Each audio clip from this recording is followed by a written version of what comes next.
Savez-vous que les contes que nous appelons aujourd'hui contes pour enfants ne l'ont jamais vraiment été? Ils sont nés bien avant les livres illustrés, bien avant les chambres d'enfants, dans les sociétés où l'on racontait pour transmettre, pour prévenir, pour mettre en forme l'expérience humaine. Amis rêveurs, bonjour. Un conte n'explique pas, il montre. Il ne donne pas de morale, il met en scène des forces et surtout, il ne parle pas d'eux, mais de nous. Les contes sont des récits issus de ce que Carl Gustav Jung, 1875-1961, psychiatre suisse, qui a amené plus précisément le concept des archétypes, appelait l'inconscient collectif, cet espace psychique partagé où se déposent les peurs, les espoirs, les conflits intérieurs, les chemins de transformation d'une communauté entière. Dans un conte, les personnages ne sont pas seulement des figures extérieures, ils sont des positions intérieures, des manières d'être au monde, des attitudes psychiques. C'est pour cela que très souvent un conte met en scène des oppositions, deux frères, deux sœurs, deux compagnons. Non pour désigner un bon et un méchant, mais pour rendre visibles des tensions qui traversent l'être humain. Les deux compagnons de route appartiennent à cette famille de récits. Ils parlent du voyage, du choix, de la confiance et de la peur, de ce que l'on porte et de ce que l'on accepte ou non de lâcher. Le conte n'est pas aimable, il est parfois dur, parfois cruel même, et c'est précisément pour cela qu'il est précieux. Car les contes n'ont jamais eu pour fonction de rassurer, ils ont pour fonction de révéler. Je vous propose donc d'écouter ce récit, non pas comme une histoire ancienne, mais comme une mise en scène symbolique de la psyché humaine, et de voir comment, au fil de l'analyse, ces deux compagnons de route ne marchent peut-être pas seulement sur une route de forêt, mais sur un chemin intérieur que nous connaissons tous. Les deux compagnons de route. Les montagnes ne se rencontrent pas, mais les hommes se rencontrent, et souvent les bons avec les mauvais. Un cordonnier et un tailleur se trouvèrent sur la même route en faisant leur tour de pays. Le tailleur était un joli petit homme, toujours gai et de bonne humeur. Il vit venir de son côté le cordonnier, et, reconnaissant son métier au paquet qu'il portait, il se mit à chanter une petite chanson moqueuse. Perce un point subtil, tire fort ton fil, pousse-le bien dans sa longueur, chasse tes clous avec vigueur. Mais le cordonnier, qui n'entendait pas la plaisanterie, prit un air comme s'il avait bu du vinaigre. On aurait cru qu'il allait sauter à la gorge du tailleur. Heureusement, le petit homme lui dit en riant et en lui présentant sa gourde : « Allons, c'était pour rire. Bois un coup et ravale ta bile. » Le cordonnier but un grand trait, et l'air de son visage parut revenir un peu au beau. Il rendit la gourde au tailleur en lui disant : « J'y ai fait honneur. C'est pour la soif présente et pour la soif à venir. Voulez-vous que nous voyagions ensemble ? » ?»« Volontiers, dit le tailleur, pourvu que nous allions dans de grandes villes où l'ouvrage ne manque pas. »« C'est aussi mon intention, dit le cordonnier. Dans les petits endroits, il n'y a rien à faire. Les gens y vont nu-pieds. » Et ils firent la route ensemble, à pied, comme les chiens du roi. Tous deux avaient plus de temps à perdre que d'argent à dépenser. Dans chaque ville où ils entraient, ils visitaient les maîtres de leur métier, et comme le petit tailleur était joli et de bonne humeur, avec de gentils joues roses, on lui donnait volontiers de l'ouvrage. Souvent même, sous la porte, la fille du patron lui laissait prendre un baiser par-dessus le marché. Quand il se retrouvait avec son compagnon, sa bourse était toujours la mieux garnie. Alors, le cordonnier, toujours grognon, allongeait encore sa mine en grommelant. « Ah, il n'y a que de la chance pour les coquins !» Mais le tailleur ne faisait qu'en rire, et il partageait tout ce qu'il avait avec son camarade. Dès qu'il sentait sonner 2 sous dans sa poche, il faisait servir du meilleur, et les gestes de sa joie faisaient sauter les verres sur la table. C'était, chez lui, lestement gagné, lestement dépensé. Après avoir voyagé pendant quelque temps, ils arrivèrent à une grande forêt, par laquelle passait le chemin de la capitale du royaume. Il fallait choisir entre 2 sentiers, l'un offrant une longueur de 7 jours, l'autre de 2 jours de marche. Mais ils ne savaient, ni l'un ni l'autre, quel était le plus court. Ils s'assirent sous un chêne et tinrent conseil sur le parti à prendre et sur la quantité de pain qu'il convenait d'emporter. Le cordonnier dit: « On doit toujours pousser la précaution aussi loin que possible. Je prendrai du pain pour 7 jours. »« Quoi ?» dit le tailleur. « Traîner sur son dos du pain pour 7 jours comme une bête de somme ? À la grâce de Dieu, je ne m'en embarrasserai pas. L'argent que j'ai dans ma poche vaut autant l'été qu'en hiver. Mais en temps chaud, le pain se dessèche et moisit. Mon habit ne va pas plus bas que ma cheville. Je n'en prends pas tant de précautions. Et d'ailleurs, pourquoi ne tomberions-nous pas sur le bon chemin ? 2 jours de pain, c'est bien assez. » Chacun d'eux fit sa provision, et ils se mirent en route au petit bonheur.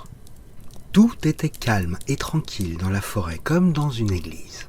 On n'entendait ni le souffle du vent, ni le murmure des ruisseaux, ni le chant des oiseaux, et l'épaisseur du feuillage arrêtait les rayons du soleil.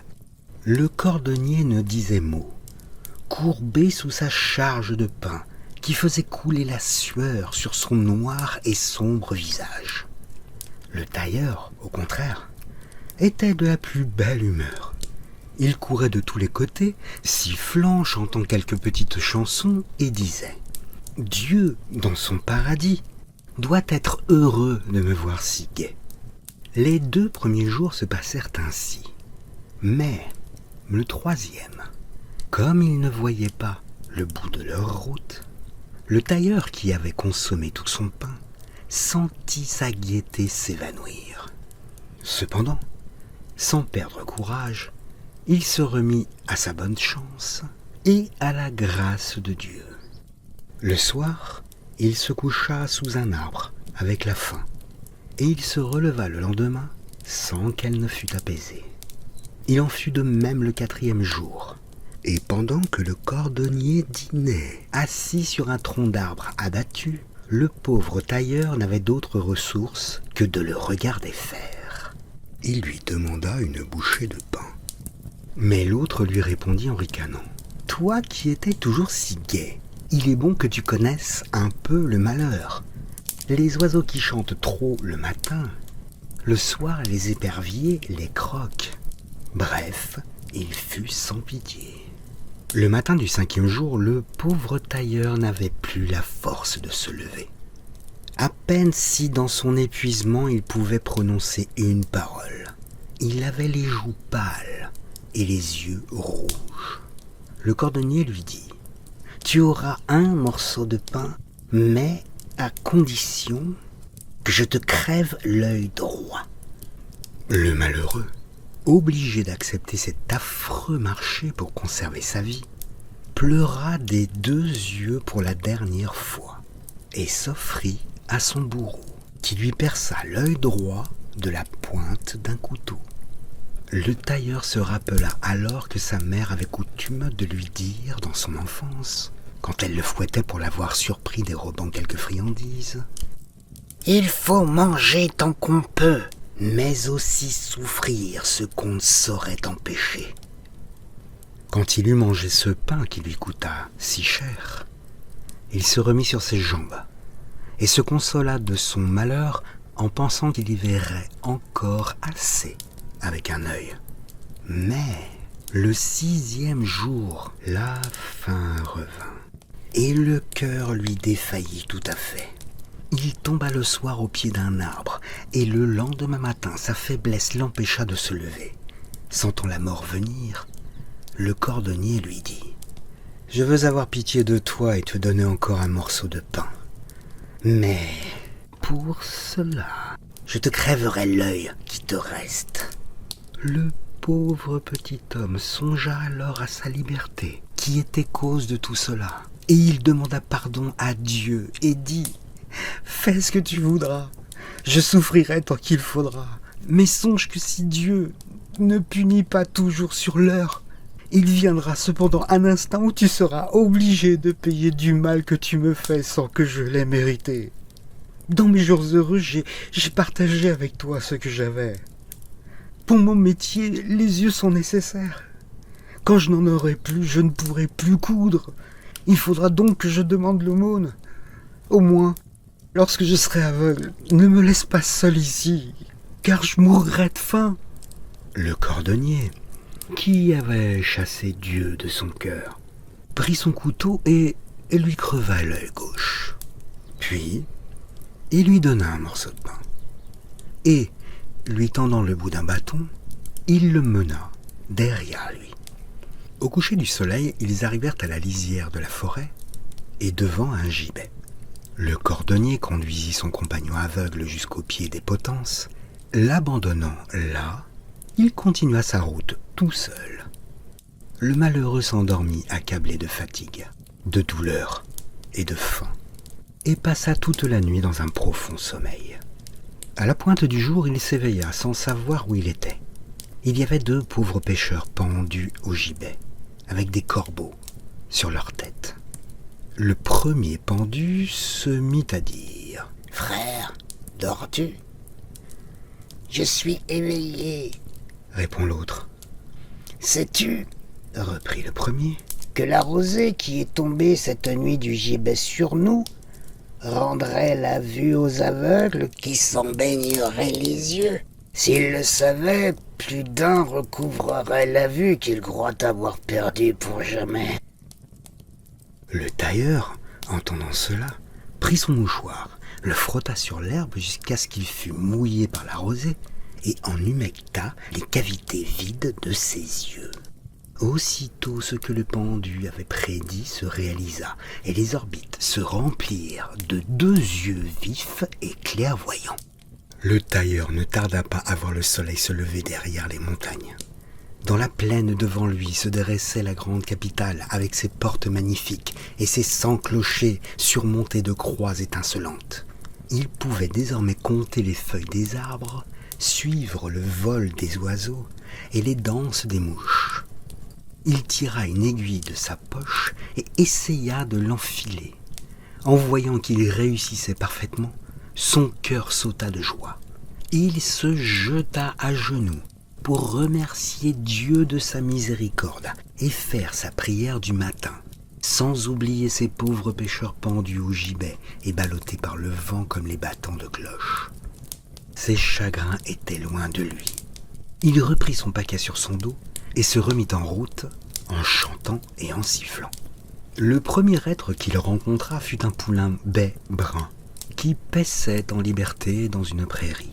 Il le saisit au crin et il allait monter dessus pour se rendre en ville. Mais le poulain le pria de le laisser.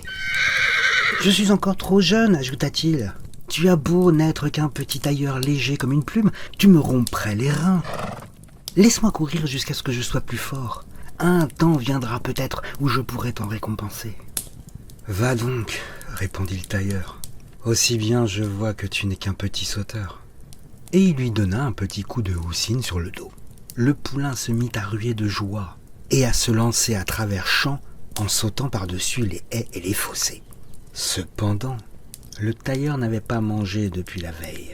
Mes yeux, se disait-il, ont bien retrouvé le soleil, mais mon estomac n'a pas encore retrouvé de pain.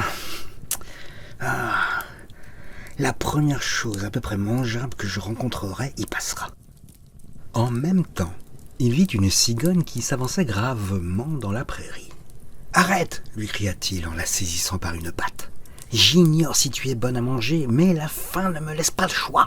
Je vais te couper la tête et te faire rôtir. » « Garde-t'en bien, » dit la cigogne. « Je suis un oiseau sacré et utile aux hommes, et personne ne me fait jamais de mal.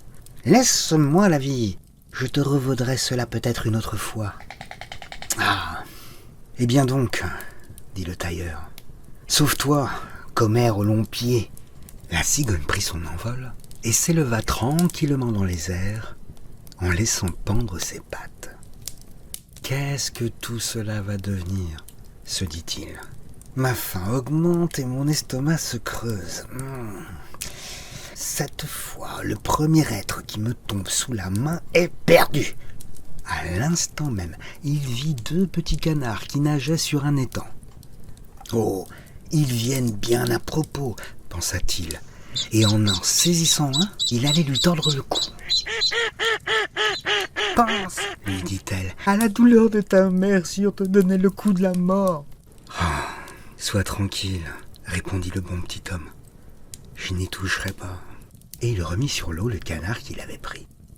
En se retournant, il vit un grand arbre, à moitié creux, autour duquel volaient des abeilles sauvages. « Oh, me voilà récompensé de ma bonne action, » se dit-il. « Je vais me régaler de miel. » Mais la reine des abeilles, sortant de l'arbre, lui déclara que s'il touchait à son peuple et à son nid, il se sentirait à l'instant percé de 1000 piqûres, que si, au contraire, il les laissait au repos, les abeilles pourraient lui rendre service plus tard.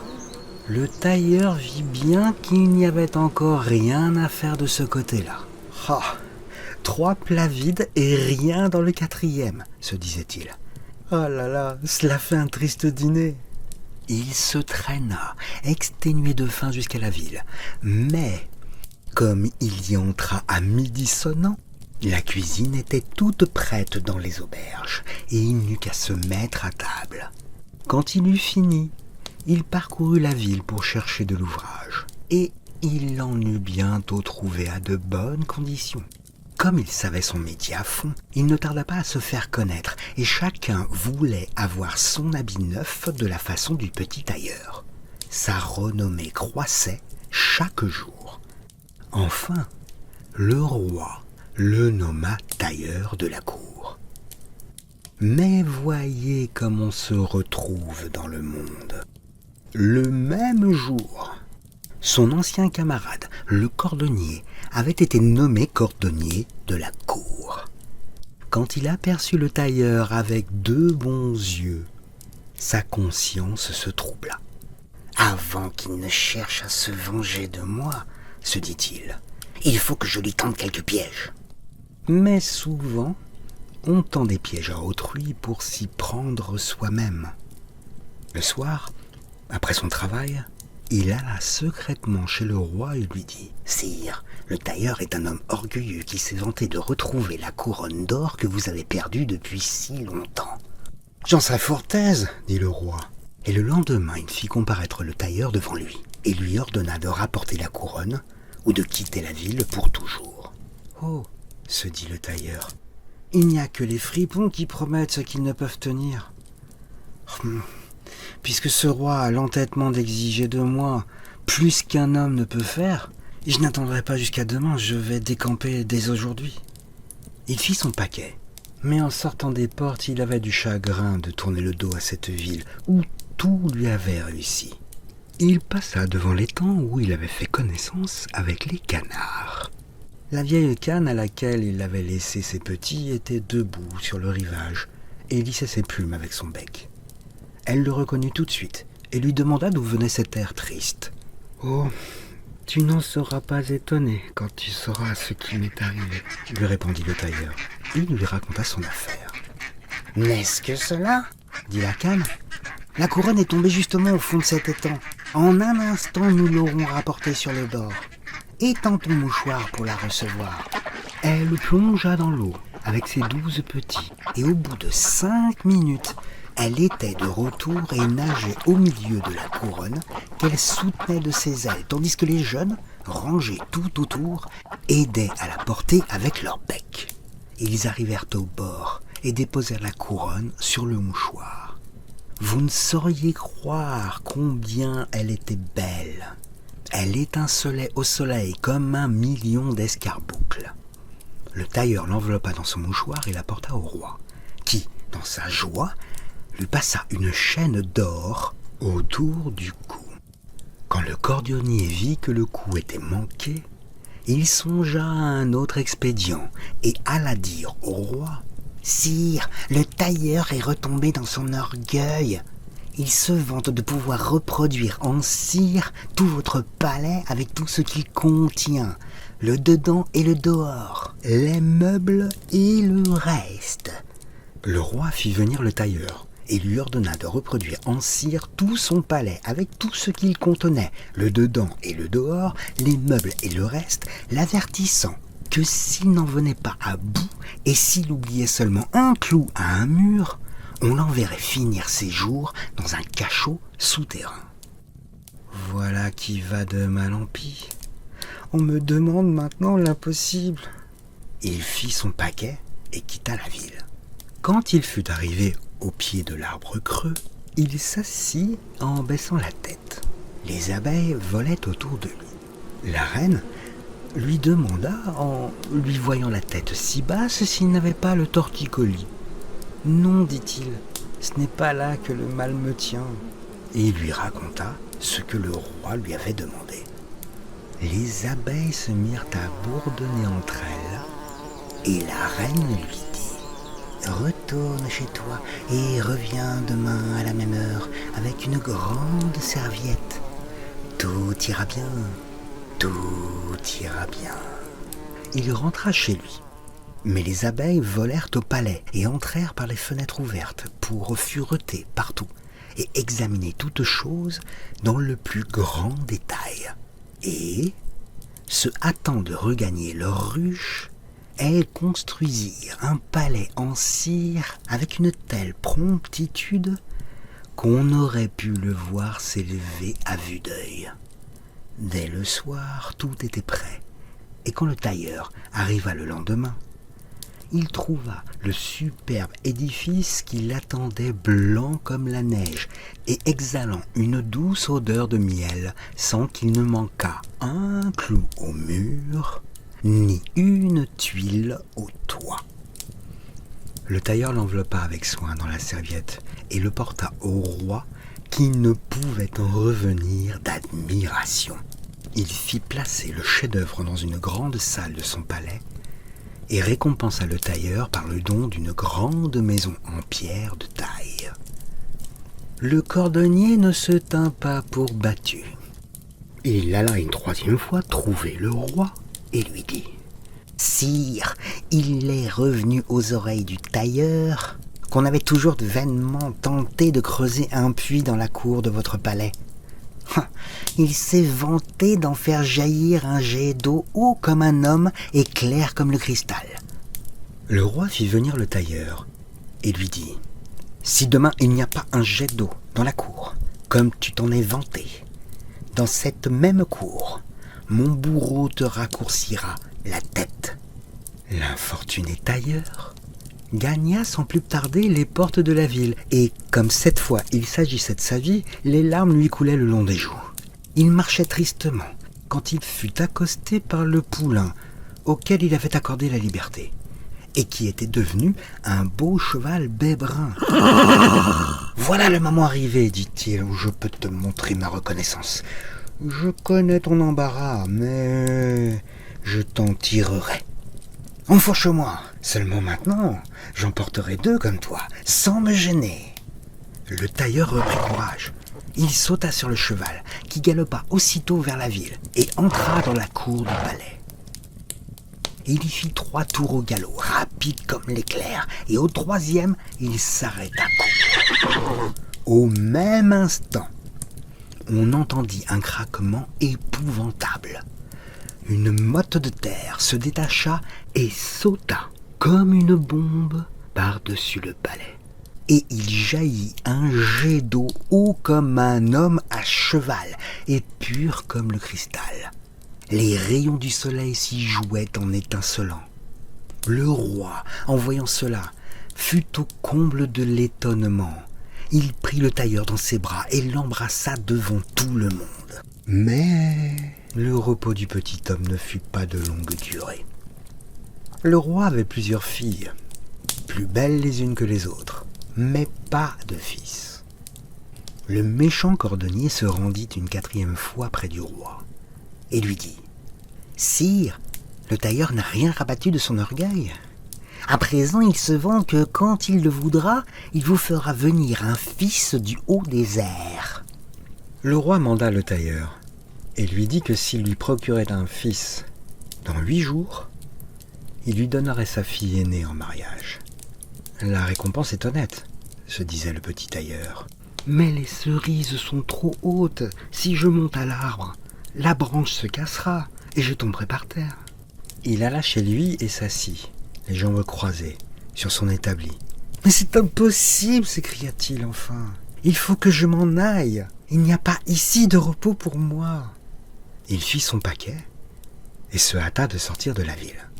En passant par la prairie, il aperçut sa vieille amie la cigogne qui se promenait en long et en large, comme un philosophe qui de temps en temps s'arrêtait pour considérer de tout près quelques grenouilles qu'elle finissait par gober. Elle vint au-devant de lui pour lui souhaiter le bonjour. « Eh bien, lui dit-elle, te voilà le sac au dos, tu quittes donc la ville ?» Le tailleur lui raconta l'embarras où le roi l'avait mis et se plaignit amèrement de son sort. « Oh, ne te fais pas de mal pour si peu de choses, répliqua-t-elle. Je te tirerai d'affaire. J'ai assez à porter de petits enfants. Je peux bien pour une fois apporter un petit prince. Retourne à ta boutique et tiens-toi tranquille. D'aujourd'hui à 9 jours, sois au palais du roi. Je m'y trouverai de mon côté. » Le petit tailleur revint chez lui, et le jour convenu, il se rendit au palais. Un instant après, la cigogne arriva à tire-d'aile et frappa à la fenêtre. Le tailleur lui ouvrit, et la commère aux longs pieds entra avec précaution et s'avança gravement sur le pavé de marbre. Elle tenait à son bec un enfant beau comme un ange qui tendait ses petites mains à la reine. Elle lui posa sur les genoux, et la reine se mit à le baiser et à le presser contre son cœur, tant elle était joyeuse. La cigogne, avant de s'en aller, prit son sac de voyage qui était sur son épaule et le présenta à la reine. Il était garni de cornets pleins de bonbons de toutes les couleurs qui furent distribués aux petites princesses. L'aînée n'en eut pas, car elle était bien trop grande, mais on lui donna pour mari le joli petit tailleur. « C'est, disait-il, comme si j'avais gagné le gros lot à la loterie. Ma mère avait bien raison de dire qu'avec de la foi en Dieu et du bonheur, on réussit toujours. » Le cordonnier fut obligé de faire les souliers qui servirent au tailleur pour son bal de noces. Puis on le chassa de la ville, en lui défendant d'y jamais rentrer. En prenant le chemin de la forêt, il repassa devant le gibet et, accablé par la chaleur, la colère et la jalousie, il se coucha au pied des potences. Mais, comme il s'endormait, les 2 corbeaux qui étaient perchés sur les têtes des pendus se lancèrent sur lui en poussant des grands cris et lui crevèrent les 2 yeux. Il courut comme un insensé à travers la forêt, et il doit y être mort de faim, car, depuis ce temps-là, personne ne l'a vu, et personne n'a eu de ses nouvelles. Dans les 2 compagnons de route, tout commence par une rencontre. 2 hommes, 2 métiers, 2 tempéraments. Un tailleur, un cordonnier. Ils prennent la route ensemble, mais ils ne marchent pas depuis le même endroit intérieur. Car dans les contes, le compagnon de route n'est jamais un hasard. Il est une figure miroir. Le tailleur incarne une attitude psychique légère, confiante, mobile. Il est dans le mouvement, dans le lien, dans la circulation. Il partage. Spontanément, il croit que la vie répond. Le cordonnier, lui, est lourd, méfiant, précautionneux. Il porte sur son dos plus de pain qu'il n'en faut, comme s'il portait déjà la peur du manque. Il anticipe, il se crispe, il se ferme. Ces deux personnages ne sont pas des individus séparés, ils sont deux pôles d'une même psyché.